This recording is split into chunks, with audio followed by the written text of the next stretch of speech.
Hi everyone! In this video, I would like to talk about code organization.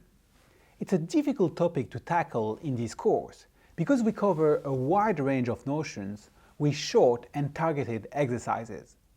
This means that we rarely write enough code in one example that requires splitting the code into different files. However, with the user creation exercises, we implemented enough logic so that we can reorganize it in a more realistic way. So that's what I would like to present today. It's going to be kind of a whirlwind of how I would implement it in real. So let's open the file user creation exercises. In this exercise, we realized that in order to test the logic, we needed to inject a console and sometimes a clock object to almost all methods. This works very well, but it's a bit cumbersome to pass these objects around. It's not too bad here because we only inject one or two dependencies. But we can imagine it will get much worse in a real-world code base where we may need to depend on a database, a thread pool, or other external APIs. So instead of passing dependencies to individual functions, we could leverage the fact that Scala is an object-oriented language by creating a class and injecting all the dependencies at the class level. So let's open the file user creation service. So there are quite a few of them. I would like you to open the one in the answers module and imperative package. So this one. As you can see, this class has a constructor which takes two arguments, the console and clock objects.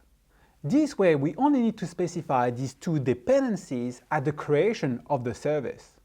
And all the methods inside the class will have access to these two variables.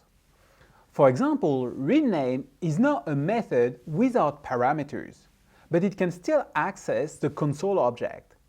And if we go down a bit more, we can see that readUser is a bit clearer because it doesn't need to dispatch the console object to readName, readDateOfBirth, and readSubscribe to mailing list.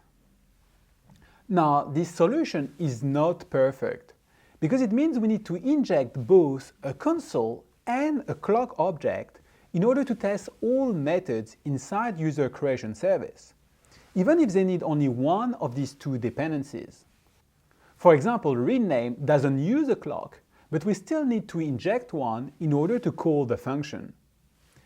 In my opinion, it makes sense for user creation service, but we need to be aware that it is a trade-off between code clarity and precision.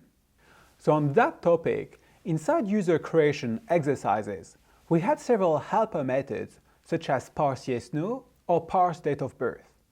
Here I move all these methods to the companion object of user creation service, as you can see here. I made these changes because these methods don't depend on the console or clock objects. So this way we can still test these methods very easily. Now let's go back to the class. There is another change I made regarding the location of the retry logic. Previously, readDateOfBirth and readSubscribe to mailing list called retry.